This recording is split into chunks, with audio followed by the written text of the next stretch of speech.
Hong Kong, une mégalopole en effervescence, parsemée de gratte-ciel et qui compte plus de 7 millions d'âmes. Et pourtant, ces singes sauvages se sont frayés un passage dans cette jungle urbaine, tellement qu'ils se reproduisent en masse et prospèrent. Il y a beaucoup de singes maintenant. Beaucoup de singes. L'endroit est trop exigu, donc beaucoup d'entre eux vont chez les gens à la recherche de nourriture. Les autorités doivent soumettre ces singes à un programme de contraception pour limiter leur population. 2 fois par mois, des interventions sont pratiquées sur les femelles, qui sont endormies et ensuite stérilisées.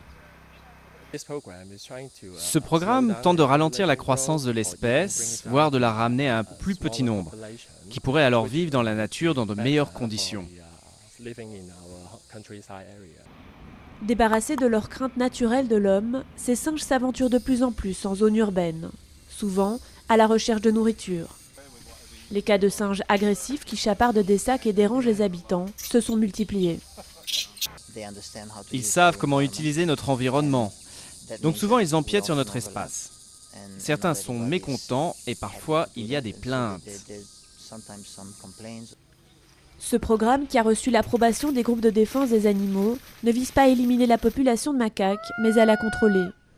En décidant de ne pas tuer ces petits singes effrontés, les autorités prouvent peu à peu que les espèces sauvages peuvent cohabiter avec l'homme, même dans les villes les plus modernes.